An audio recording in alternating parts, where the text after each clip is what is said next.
உலகு உங்களை வெறுக்கிறதென்றால் அது உங்களை வெறுக்கும் முன்னே என்னை வெறுத்தது என்பதை தெரிந்து கொள்ளுங்கள். நீங்கள் உலகை சார்ந்தவர்களாக இருந்திருந்தால் தனக்கு சொந்தமானவர்கள் என்னும் முறையில் உலகு உங்களிடம் அன்பு செலுத்தி இருக்கும். நான் உங்களை உலகிலிருந்து தேர்ந்தெடுத்து விட்டேன்.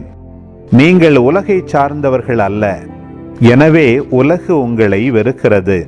பணியாளர் தலைவரை விட பெரியவர் அல்ல என்று நான் உங்களுக்கு கூறியதை நினைவில் வைத்துக் கொள்ளுங்கள். என்னை அவர்கள் துன்புறுத்தினார்கள் என்றால் உங்களையும் துன்புறுத்துவார்கள். என் வார்த்தையை கடைபிடித்திருந்தால்தானே உங்கள் வார்த்தையையும் கடைபிடிப்பார்கள்.